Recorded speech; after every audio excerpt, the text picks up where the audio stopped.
ये हूँ चौद्वार पौरपालिका सब चर्चा रे केबे भी गोटे भल काम चौद्वार पौरपालिका चर्चा न थाए तेबे जिते देखो जिते सब कर्मचारी अच्छा ये केवल काम करुचेंस ना लोकायुक्त दिन को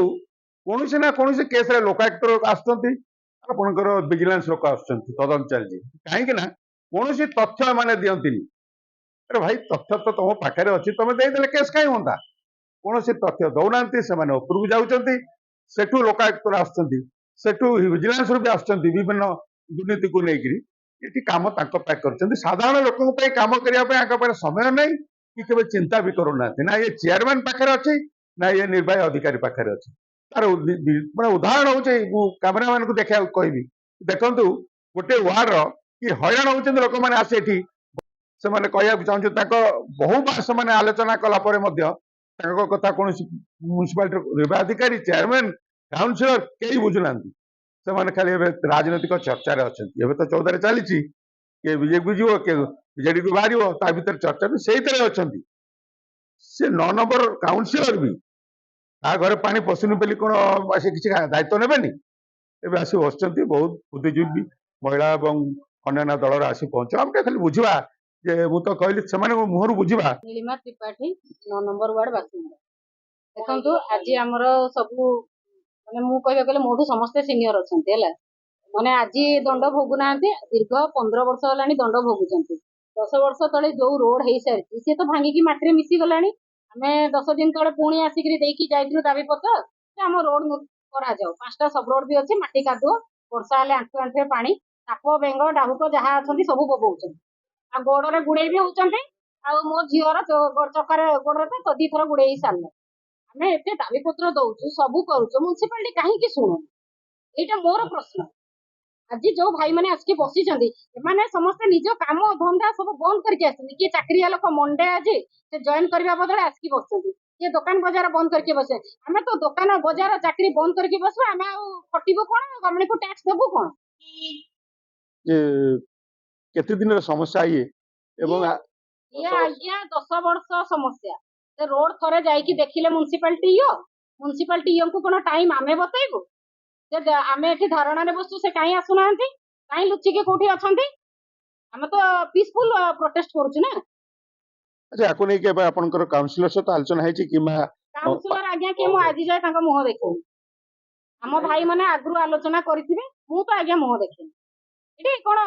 म्यूनिसिपालिटी रे मु गोटे जिनस कहूँ जो मैंने निर्वाचित होती किए कौ दल को गला से अलग कथा जो मैंने निर्वाचित होती से पूरा 5 वर्ष जनप्रतिनिधि आग प्रायोरीटी रोचे जनता दुखटा शुणा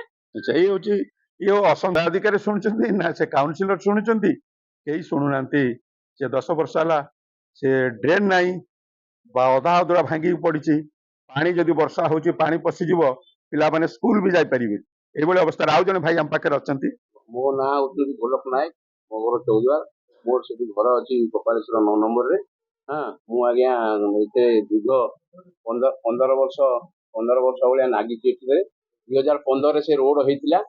तादे ड्रेन हो 2022 कि से रोड कहीं होने ये मना कले आम कौन पेगा से रोड रे रोड आम करें कौन पेगा करें आगु कर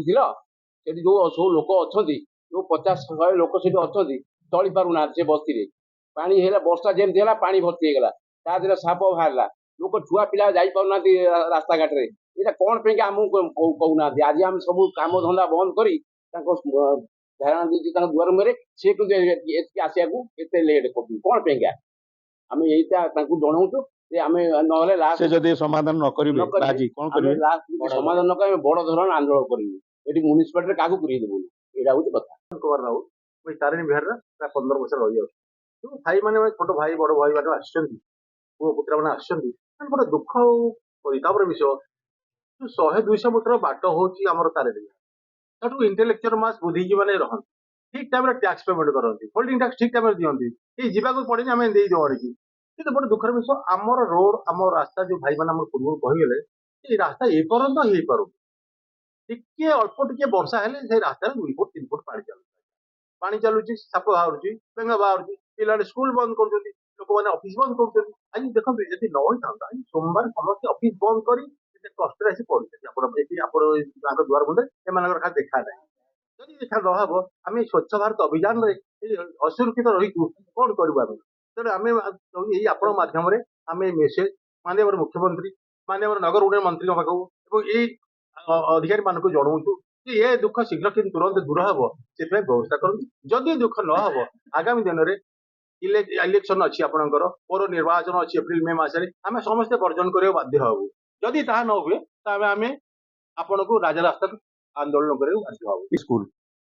ପାଣି ହେଇଯାଉଛି, ସାପ ବିଭିନ୍ନ ସରୀସୃପ ଜନ୍ତୁ ସବୁ ତା ଭିତରେ ପଶୁଛି। ଆଜିର ସମସ୍ୟା ନୁହେଁ, ଇଏ 10 ବର୍ଷର ସମସ୍ୟା। ଇଏ 10 ବର୍ଷ ହେଲା ଏ ପୌରପାଳିକା ନଜର ଦେଇନି, ନା କାଉନସିଲର ଦେଇଛି, ନା ସେ ବିଧାୟକ ଦେଇଛନ୍ତି, ନା ଅନ୍ୟମାନେ ଯେଉଁମାନେ ଦାୟିତ୍ୱରେ ଅଛନ୍ତି ଏଠି କର୍ମଚାରୀ ସେ ଦେଇଛି। ଏଇ ଆନ୍ଦୋଳନ ଧୀରେ ଧୀରେ ଇଏ ସମସ୍ୟା କେବଳ ଏ 9 ନମ୍ବର ୱାର୍ଡ ପାଇଁ ନୁହେଁ, ବହୁ ୱାର୍ଡରେ ଏ ସମସ୍ୟା ରହିଛି। এই ଆନ୍ଦୋଳନ ଆଗକୁ ଚାଲିବ। ଏ ପୌରପାଳିକା ଦିନେ ନା ଦିନେ ଘେରାଉ କରିବେ ସେମାନେ ସମସ୍ତେ ଆସିକିରି, ତାପରେ ଆଗର ବୁଦ୍ଧି ପଶିବ ଏବଂ ଲୋକଙ୍କ ସମସ୍ୟା ସମାଧାନ କରିବାକୁ ଚେଷ୍ଟା କରିବେ। ବଡ଼ ଖବର ଦୀପକ ମଙ୍ଗଲ।